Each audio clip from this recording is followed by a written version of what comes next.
I am the smart guy. Because I'm not standing there saying the FBI blew up the people at the Boston Marathon, you heel. I don't care if people think I'm a asshole. I'm not saying the FBI blew up innocent people. You're saying that. And that's what makes you a dumbass. Oh, yeah? So there you go. Oh, yeah. Now, why are you in my neighborhood? That was how a normal, if slightly frustrated individual reacts to the high level of conspiratorial nonsense that has been flowing forth both before and intensely since the horrible bombings of the Boston Marathon. But it's one thing when these false flag notions are kept to the conspiracy-minded fringe. It's another thing altogether when these theories are oozing into the Republican Party and the halls of government. Republican New Hampshire State Representative Stella Tremblay bought into the conspiracies early on. I was just pointing out the fact that there's a possibility that the government is involved.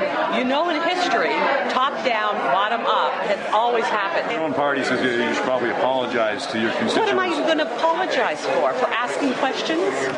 The old asking questions line. No, questions are fine, even questions that lead people to think, what in God's name are you talking about? But Tremblay's post on Glenn Beck's Facebook page didn't look like a question to me. Quote, the Boston Marathon was a black ops terrorist attack. Drones and now terrorist attacks by our own government. Sad day, but a wake-up to all of us. First there was a suspect, then there wasn't. InfoWars broke the story, and they knew they had been found out. State Representative Tremblay is not the only legislator parroting conspiracy theories put forth by the likes of InfoWars' Alex Jones. But a state legislator is one thing. A United States senator is another, which is what makes the actions of Oklahoma's Republican James Inhofe so shocking. Inhofe has introduced a bill to fight a problem that does not exist, which is the government has gone on an ammunition buying spree so that there won't be any bullets left for law-abiding citizens. Now, DHS wants to buy more than 1 billion rounds of ammunition in the next 4 or 5 years, which the department says it'll use for law enforcement agents in training and on duty. And the reason the DHS says it is stockpiling the ammunition, because like going to Costco, it's just more economical sometimes to buy in bulk. When this totally logical explanation was challenged by Inhofe's state colleague, Senator Tom Coburn, DHS responded with a letter that read in part, DHS routinely established strategic sourcing contracts that combine the requirements of all its components for commonly purchased goods and services, such as ammunition, computer equipment, and information technology services. These strategic sourcing contracts help leverage the purchasing power of DHS to efficiently procure equipment and supplies at significantly lower costs. Which makes sense, right? Particularly for the fiscally minded conservative. Not for Senator Inhofe, who last week, along with Oklahoma Congressman Frank Lucas, introduced, get this, the Ammunition Management for More Obtainability, or AMMO Act of 2013, seriously, to put caps on the amount of ammunition federal agencies could buy. Now, if you're asking yourself, what's the problem with the government buying ammo in bulk to keep costs down, then you, my dear, have not been spending enough time in the darker corners of right-wing conspiratorial troll sites, who have, for the past year, been peddling stories about the government stockpiling ammo.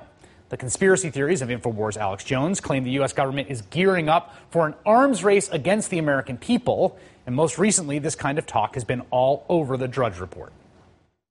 What's the government arming against? The American people. Who do they say the terrorist threat are? Not Al-Qaeda blowing up embassies and stuff in the Middle East. Conservatives, libertarians, gun owners. And here's our article. Homeland Security purchases 200 million more rounds of ammunition. I want to thank the Drudge Report, drudgereport.com, for posting. I want to thank all the talk show hosts that are covering it. And that's what you get. Alex Jones to Drudge Report, and then you get Representative Duncan asking DHS Secretary Janet Napolitano about the numbers of rounds of ammunition that would be purchased by the department and the stockpiling conspiracy theory in a House hearing. You know, when Forbes magazine or Drudge or some reputable news sources start to repeat the numbers. I don't know if I would put Forbes and Drudge in the same sentence. Fair point. But if this local news coverage out of Duncan and Inhofe's state of Oklahoma is any indication of the mood there, then their attempts to rein in the government from stockpiling ammo seems perfectly reasonable. Right now, ammunition is a hot item in the state, but many people across the state can't get their hands on it. 2 Oklahoma lawmakers think they have a solution to what they call a shortage. Senator Jim Inhofe and Congressman Frank Lucas recently introduced a bill that would limit the amount of ammunition federal agencies can buy. They're hoping to increase the supply for the rest of us. There's a 2-box limit for customers at Big Boys Guns and Ammo in southwest Oklahoma City and at other gun shops. Many fear the government could be stockpiling ammunition and preventing the public from doing the same. Now, I don't live in Oklahoma, and it's been quite some time since I tried to buy ammo there, but it's possible there's genuine ammo shortages. There might be some other reasons, though, than the government stockpiling it. One, NRA-cultivated paranoid hysteria. The introduction of federal gun legislation sent gun buyers across the country running to stores to stock up on ammo, afraid that Congress was going to try to keep it out of their hands, thanks to a lot of fear-mongering from the gun lobby. And so we get a perfectly closed loop in which the paranoid conspiracy theories fuel an ammo shortage, which fuel further conspiracy theories.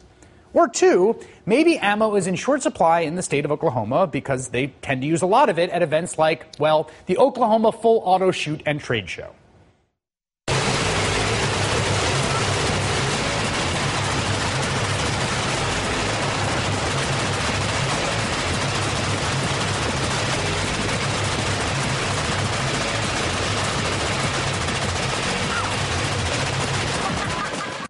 All right, I am not going to front. That looks like a whole lot of fun. What isn't fun are United States congressmen using their incredible privilege and power to craft legislation to cater to the darkest, fringiest elements in American politics. If Senator Inhofe wants to spread conspiracy theories, he should retire and spend his golden years sending email forwards and leave actual legislating to people trying to solve actual problems that actually exist. Lord knows there are enough of them. We're right back with Click 3.